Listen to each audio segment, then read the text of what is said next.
À Panem 360, je suis aujourd'hui avec David Montreuil. David Montreuil, il est altiste, il est titulaire d'un baccalauréat et d'un diplôme d'études supérieures et d'une maîtrise en interprétation de l'alto à l'école de musique Schulich de l'Université McGill, où il a étudié sous la tutelle d'André Roy. Nous le recevons aujourd'hui dans le cadre de la compétition du prix du violon d'or, le Golden Violin Award, dont il est le grand lauréat de la précédente édition.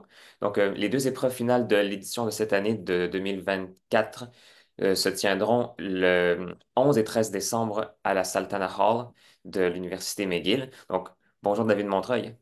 Bonjour.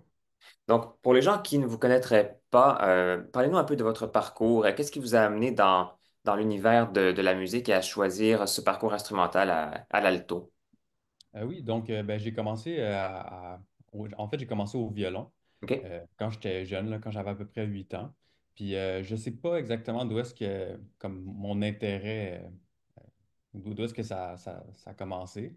Mais je pense que je devais avoir un intérêt pour, comme, j'ai probablement dû voir quelqu'un jouer du violon, puis Hmm.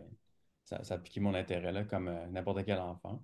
Puis c'est ça. Puis dans le fond, je faisais ça de manière assez récréative jusqu'à ce que j'ai à peu près comme 15 16 ans. Puis là, j'ai commencé à vraiment plus avoir un intérêt un peu plus gros que juste vouloir en faire pour le plaisir. Donc, c'est là que j'ai commencé à m'intéresser, à voir c'est quoi étudier en musique, c'est quoi les options. Puis c'est ça. Donc, après ça, rendu au cégep, je me suis orienté plus là-dedans. Puis après ça, je suis arrivé à l'université. J'ai commencé à McGill en violon aussi. Puis après ma première année, dans le fond, je me suis mis à m'intéresser à l'alto parce que j'en avais entendu en musique de chambre puis dans l'orchestre. Puis ça m'intéressait. Donc, ça, je suis allé voir le professeur à McGill, André Roy. Puis, ça, j'ai fait part de mon intérêt de faire le changement. Puis, il a accepté de me prendre dans sa classe. Puis, donc, depuis ce temps-là, j'ai étudié, en fait, tout mon cursus universitaire, j'ai étudié avec lui. Puis c'est ça. Dans le fond, maintenant, je suis rendu. J'ai fini mes études. Donc, ça, je suis rendu.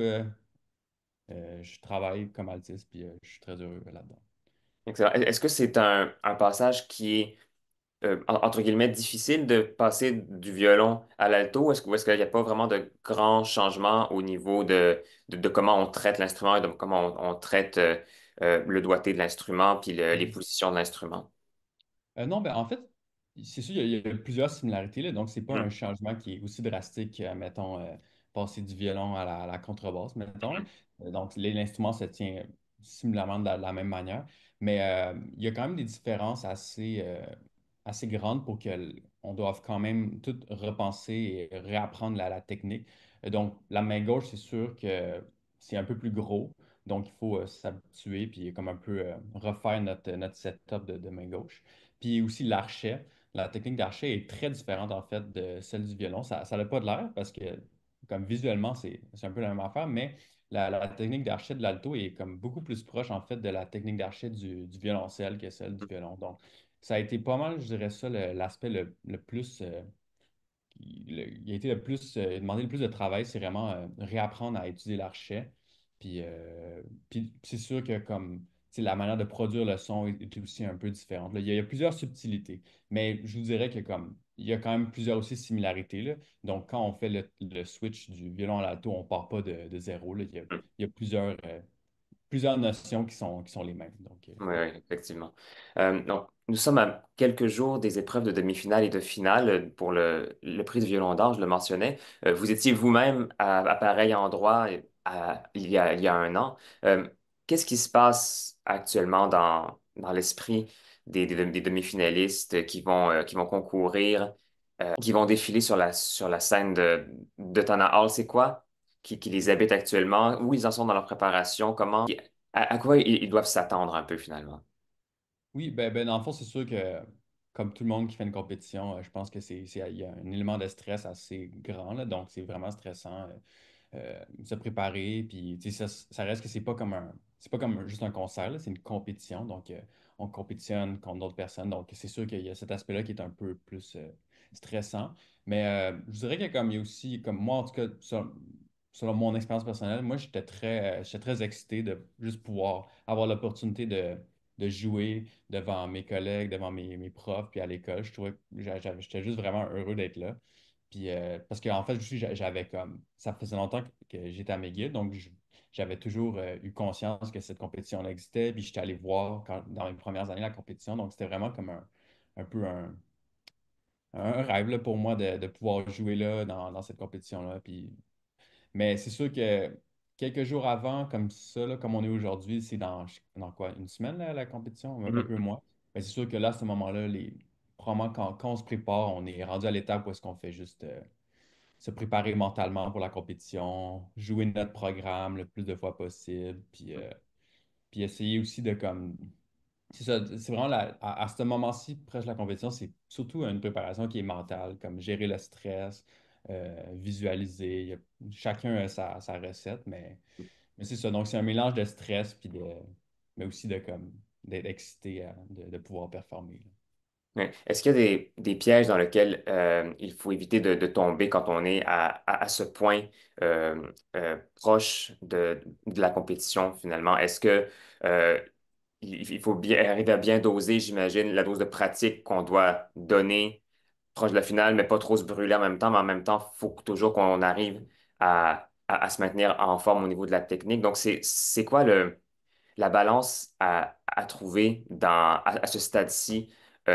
Oui, ben, je dirais que c'est vraiment personnel à chacun, là, comme il n'y a pas, je pense, il y a pas de recette gagnante, là. Je pense que chacun a sa technique, puis chacun un peu deal de la manière la plus appropriée pour soi avec la préparation. Mais moi, personnellement, Mhm, c'est sûr que pour moi, euh, je, je dois garder quand même quand je fais une compétition comme ça, je dois garder une relation. Il faut quand même rester un peu, garder ça sain, puis mhm, pas que ça devienne malsain. Donc, je pense qu'il faut quand même, tu sais, il faut se préparer, puis être comme, je pense qu'il faut être sérieux dans notre préparation, puis, mais aussi, il faut quand même être, il faut que ça soit sain. Donc, il ne faut pas comme non plus pratiquer 12 heures par jour puis pas dormir la nuit. Tu sais, je pense qu'il faut garder ça, c'est ça, il faut garder ça humain. Puis je pense aussi, quelque chose, moi, qui m'aide, puis je pense qu'on peut tomber dans la trappe facilement, c'est sûr que comme quand la compétition arrive, on se met à voir plein de, plein d'aspects négatifs de notre jeu, on se met à voir les choses du mauvais côté. Puis je pense que c'est important de rester positif, puis de voir ça comme une expérience positive, puis peu importe le résultat, ben, que la vie continue après, puis c'est pas gagner ou perdre, c'est une partie de l'événement, mais je pense que le plus important, c'est vraiment le dépassement de soi, puis d'être fier de ce qu'on a fait, peu importe le résultat. ouais, Je pense qu'il faut garder ça en tête dans la préparation. mhm. Comment se déroule justement la préparation pour aller jusqu'à ce point-ci au niveau du choix du répertoire? Qu'est-ce qui vous est imposé comme pièce à jouer? J'ai regardé un peu, puis ça me semble assez libre en termes de construction de programme. Donc, c'est assez intéressant, mais en même temps, est-ce que c'est pas aussi un autre défi en soi de bien savoir doser son choix de répertoire puis son choix de pièces à jouer pour que tout soit bien balancé et pas trop tomber dans un extrême ou dans l'autre? Oui, absolument, vous avez raison. C'est vrai que ça, il y a quelques lignes directrices pour le répertoire, mais il- c'est vrai que le choix du répertoire est assez libre. Puis oui, effectivement, étant donné que c'est une compétition où est-ce qu'il y a, c'est pas juste un instrument, c'est alto, violoncelle, violon, même contrebasse. Je pense que c'est juste pas arrivé beaucoup, mais ça, donc, c'est ça, je pense qu'il faut vraiment choisir son répertoire de manière judicieuse. Donc, il faut choisir en ayant en tête que sur le jury, il y a des gens qui jouent du violon, de l'alto, du violoncelle. Hmm. Puis, je pense qu'il faut avoir de la variété. Puis, il faut aussi choisir un répertoire qui montre nos forces, puis qui va nous mettre le plus en valeur. Puis aussi, ben, euh, comme finalement, je pense qu'il faut choisir euh, un répertoire qui est proche de notre cœur puis qui résonne avec nous parce qu'essentiellement, c'est nous qui jouons. Donc, il faut avoir du plaisir à jouer puis il faut montrer notre personnalité. Puis. Le prix du Violon d'Or, il existe depuis 2006 et il a honoré des musiciens qui sont très connus aujourd'hui. On peut parler de Isaac Chalk, Chloé Dominguez, Victor Fournel-Blin, Lambert Chen, Aaron Schwebel et d'autres. et bien d'autres, autant de musiciens qui sont extrêmement connus puis et qui mènent des carrières autant de concertistes et de solistes réputés. Donc, j'imagine que le prix est un événement qui est assez attendu puis qui a une très grande portée pour les étudiants à McGill qui y participent. Quel impact ce prix-là a eu sur vous, en fait, comme musicien pour votre carrière? Ça a eu un impact évidemment très positif, là. Dans le sens juste pour moi de pouvoir avoir l'honneur de gagner ce concours-là, ça m'a vraiment, je pense que ça m'a donné beaucoup de confiance en moi. Puis ça a aussi comme grandement validé mon choix de comme poursuivre dans Mhm, de poursuivre ma carrière en musique. Euh, puis j'ai été à McGill longtemps, donc ça m'a vraiment touché là, de pouvoir recevoir ce prix-là. Puis aussi, c'est sûr que comme on sait tous que la musique, c'est un domaine d'études qui est très coûteux, là, dans le sens que les projets qu'on entreprend sont souvent, ça nécessite de l'argent. Puis donc, alors c'est sûr que le prix du Violon d'Or, moi personnellement, ça m'a donné les moyens financiers de réaliser beaucoup de projets que j'aurais probablement pas pu réaliser ou que j'aurais eu plus de difficultés à réaliser si j'avais pas eu ce prix-là. Euh, Par exemple, en juin, j'ai fait une compétition d'alto, puis j'ai pu utiliser l'argent de Golden Violin pour m'acheter mon billet d'avion pour y aller, pour me loger, me nourrir. Puis donc, évidemment, ce prix-là, ça enlève un gros stress financier, puis ça permet de focuser sur ce qu'on veut faire, c'est-à-dire pratiquer, faire de la musique. mhm. Puis, c'est sûr aussi, j'ai pas tout dépensé mon budget, il me reste encore.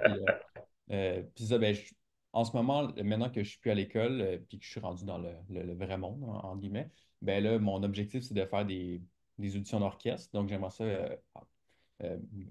mettre mon focus là-dessus. Donc, c'est sûr que l'argent qui me reste va m'aider à justement faire des auditions, acheter des billets d'avion, aller un peu partout, puis pas être limité par le facteur financier de cet aspect-là c'est ça, de la carrière musicale. Ouais. En plus du prix du Violon d'Or, vous avez également remporté, si je ne me trompe pas, l'année passée, le prix du concours de musique de chambre Oui, exactement, ouais. avec votre quatuor, le Mhm. quatuor Stelios. Donc, j'imagine que ça a eu un impact aussi, ce prix-là. Puis bon, on vient d'annoncer les lauréats, avec le lauréat de cette année, le Horatio Quartet. Donc, j'imagine que les retombées aussi pour un groupe sont évidentes avec les possibilités de jouer ailleurs, de pouvoir faire une série de concerts dans le cadre, dans ce cas-ci, ça va être dans le cadre de la série Choulet-Chabon-Pasteur. Donc, ce sont également des retombées très positives. Oui, oui, absolument. Donc, dans le cas de moi, mon quatuor, le concours de musique de chambre nous a permis d'aller étudier aux Pays-Bas. Donc, on est allé faire un stage à la Netherlands String Quartet Academy avec Marc Danel, qui est un professeur qu'on avait rencontré à Montréal, à MISCA, qui est l'Académie internationale de quatuor à cordes, qui est à McGill. Puis aussi, on est allé à une autre académie aux Pays-Bas, de quatuor à cordes encore. Donc, ça nous a permis de voyager, de faire des contacts, puis de rencontrer d'autres musiciens aussi. Euh, Puis ça a vraiment eu des retombées positives, là. Ça a été vraiment une très bonne expérience, puis on a beaucoup appris de ça. Donc, ouais, c'est sûr que les concours comme ça, ça ouvre des portes, puis ça crée des expériences très positives pour les gens qui en bénéficient. Oui.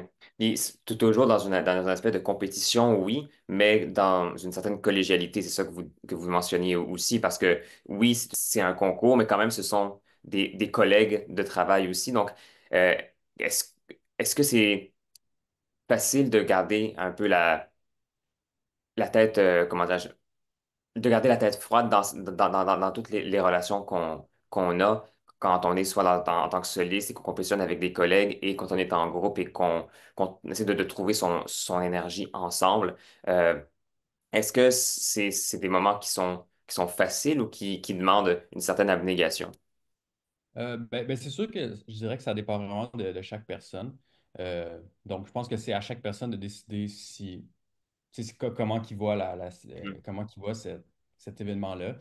C'est sûr que comme je pense qu'on a juste malheureusement, ben, ou heureusement, peu importe, on peut juste contrôler nous comment que Mm. soi-même comment on réagit face à ça. Donc, on peut pas contrôler ce que les autres comment les autres réagissent.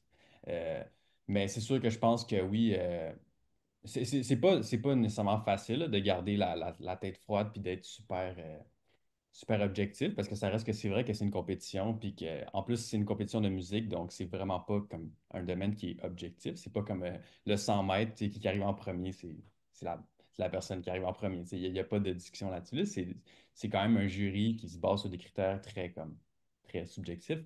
Euh, donc c'est sûr que tu sais, c'est facile de. Ça peut être vraiment facile de devenir comme émotif, puis ça reste une compétition, là, donc c'est plusieurs personnes qui compétitionnent ensemble, là, donc, mais je pense que, comme, le, je pense pas que, je pense que c'est mieux de garder ça, de regarder ça de manière positive, puis tu sais, je pense que la compétition en soi, c'est pas une fin comme telle, là, c'est vraiment, je pense qu'il faut euh, apprécier le processus, puis aussi, ouais, je pense que, comme moi personnellement, le concours, je suis super content d'avoir gagné, mais, mais avant tout, je suis vraiment content parce que j'ai vraiment l'impression que je me suis amélioré dans le processus de préparation. Puis je pense que c'est une facette aussi qui est très importante de ces opportunités-là, c'est que comme en tant qu'étudiant, ça nous permet de se développer puis de se dépasser. Puis je pense que, comme, je sais que ça sonne un peu, ça sonne cliché, là, mais je pense que c'est ça vraiment le plus important, là, c'est le dépassement de soi, puis de pouvoir être fier de ce qu'on a fait, peu importe le résultat, là. Mm. Ce serait finalement un peu ça les conseils que vous donneriez aux finalistes et aux demi-finalistes qui vont concourir, c'est d'apprécier le moment et de se faire confiance et d'y aller puis de voir le positif dans ce qu'ils font. Oui, absolument, absolument. Je pense que c'est la meilleure chose à faire. Excellent. Et David Montreuil, je le répète, vous êtes le lauréat du prix du violon d'or 2023. Euh, La compétition de cette année va se dérouler le 11 et 13 décembre à la salle Tanner Hall de l'Université McGill, de l'École de musique Schulich. Elle sera également rediffusée sur le web. C'est gratuit. C'est gratuit. Les entrées sont gratuites, si je ne me trompe pas. Donc, allez-y, chers auditeurs, ça vaut la peine d'encourager la relève en musique. Merci beaucoup, David Montreuil, d'avoir été avec nous. Puis bonne chance dans vos futurs projets. Ouais, merci à vous.